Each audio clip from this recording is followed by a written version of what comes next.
बच्चों, आज हम कक्षा 6 व 7 की गणित की प्रवाह कार्य पुस्तिका का कार्यपत्रक नंबर 11 हल करेंगे। पेज नंबर 16 पर प्रश्न नंबर 1।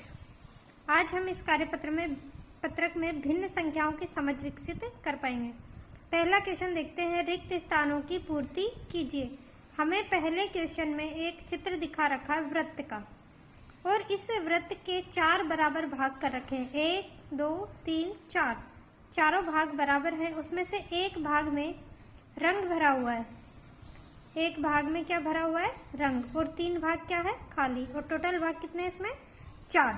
अब देखते हैं ये क्या पूछ रहा हमसे, इस चित्र में वृत्त कितने हैं। तो यहाँ एक वृत्त हमें दिखाई दे रहा है। कितना वृत्त है? 1। तो हमने क्या लिख दिया? 1। वृत्त के कुल कितने हिस्से किए गए हैं? तो 1, 2, 3, 4। वृत्त के कितने हिस्से कर रखे हैं? 4। रंगीन हिस्से कितने हैं? रंगीन हिस्से मतलब जिसमें रंग भरा हुआ है, वो हिस्से कितने हैं? 1। तो यहाँ हमने क्या लिख दिया? 1। अब दूसरे चित्र को देखते हैं। ये हमें एक वर्ग का चित्र दे रखा है, और इसमें देखो 1, 2, 3, 4, 5, 6, 7, 8 बराबर के भाग कर रखे हैं।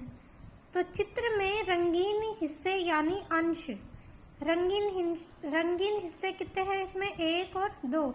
उनको हम क्या बोलेंगे? अंश, यानी कि रंगीन हिस्से हैं 2। और चित्र में कुल हिस्से यानी हर, कुल हिस्से कितने हैं? 8। तो हमने क्या लिख दिया? 8। तो संख्या यानी भिन्न संख्या होगी 2/8। इस चित्र की भिन्न क्या बनी? 2/8।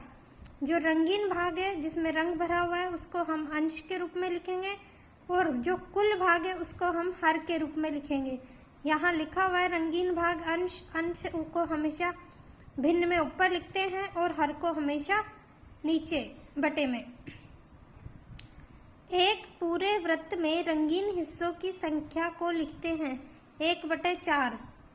ये हमारे इस वृत्त की बात कर रहे हैं। इसमें इसको अगर भिन्न रूप में लिखेंगे तो क्या लिखेंगे? 1/4। और पढ़ते हैं 1/4। इसे भिन्न संख्या कहते हैं।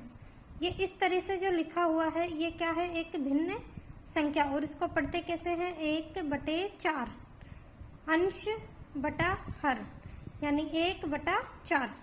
इसी तरह रंगीन हिस्सों को अंश व कुल हिस्सों को हर कहते हैं। आगे भी हम जो सवाल करेंगे उसमें जो रंगीन हिस्से आएंगे उनको हम क्या कहेंगे? अंश। और जो टोटल हिस्से रहेंगे उस चित्र में वो क्या कहलाएंगे? हर। और उसे हम भिन्न के रूप में ऐसे लिखेंगे 1/4। जैसे इसको लिखा है वैसे ही हम आगे की भिन्नों को लिखेंगे। तो आगे देखते हैं, ये वाला चित्र देखते हैं हम। इसमें देखो कुल कितने भाग है? 1, 2, 3, 4, 5, 6, 7, 8, 9। चित्र में रंगीन हिस्से यानी अंश, अंश 1, 2, 3, 4। अंश कितने हैं? 4। और चित्र में कुल हिस्से यानी हर, हर कितने हैं?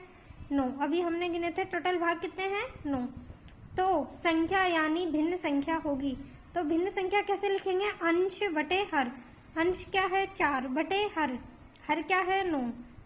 रंगीन भाग कितने हैं? 4, यानी अंश हो गया 4, और कुल भाग कितने हैं? 9। तो 9 क्या हो गया? हर। इस तरह से हमने इसे भिन्न के रूप में लिख दिया।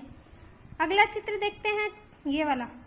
इसमें 1 और 2 हिस्से किए हुए हैं। उसमें से एक हिस्सा रंगीन है और टोटल हिस्से हैं 2। तो चित्र में रंगीन हिस्से यानी 1, चित्र में कुल हिस्से यानी हर, हर कितने हैं? 2। अंश है 1 और हर है 2। तो संख्या यानी भिन्न संख्या होगी 1/2। अब देखो यहाँ अगला चित्र देखते हैं। चित्र में रंगीन हिस्से यानी अंश 1, 2। अंश कितना है? 2। चित्र में कुल हिस्से यानी हर 1, 2, 3, 4, 5, 6। तो संख्या यानी भिन्न संख्या होगी 2/6। अंश बटे हर, अंश है 2 और हर है 6, तो 2/6। इसे हम काट भी सकते हैं। हमने 2 से काट दिया, 2 एकम 2 और 2, 3, 6। तो 1/3 भी इसे लिख सकते हैं। अगला चित्र देखते हैं। ये त्रिभुज है, इसमें 2 हिस्से कर रखे हैं। तो चित्र में रंगीन हिस्से यानी अंश 1 है, और चित्र में कुल हिस्से यानी हर कितने हैं? दोनों हिस्से कितने हैं? टोटल 2। तो संख्या यानी भिन्न संख्या होगी 1/2। अगला क्वेश्चन देखते हैं, प्रश्न नंबर 2, रिक्त स्थानों की पूर्ति कीजिए। यहाँ पर कुल बराबर भाग, मतलब जो चित्र में कितने बराबर भाग किए हुए हैं वो यहाँ लिखे हुए। छायांकित भाग कितने हैं, इसे भिन्न के रूप में हम कैसे लिखेंगे, और अंश क्या है और इसमें हर क्या है।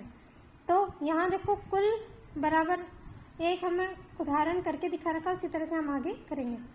कोई आकृति उसके 4 बराबर भाग किए हुए हैं, उसमें से छायांकित यानी रंगीन भाग है 1, तो इसे भिन्न के रूप में कैसे लिखेंगे, रंगीन भाग बटे कुल भाग। रंगीन भाग है 1/4, तो 1/4। अब इसमें से अंश कितना है 1 और हर कितना है 4, तो अंश है 1 और हर है 4। अगली आकृति हमें दे रखी है, उसके 12 भाग है और उसमें से 3 भाग छायांकित है, तो इसे भिन्न के रूप में कैसे लिखेंगे, 3/12। अंश मतलब छायांकित भाग, रंगीन भाग, और कुल भाग यानी 12, तो 3/12। अंश हो गया 3 और हर हो गया 12। अगला है 8 भाग है टोटल, उसमें से 5 भाग छायांकित है, तो इसे भिन्न के रूप में लिखेंगे 5/8। इसमें से अंश हो गया 5 और हर हो गया 8। अगली इसमें हमें भिन्न दे रखी है 3/5, तो 3 भाग छायांकित है और कुल भाग है 5। इसमें से अंश है 3 और हर है 5। तो इस तरह से हमने कार्यपत्रक नंबर 11 को हल कर लिया और हमें भिन्नों के बारे में समझ विकसित की है।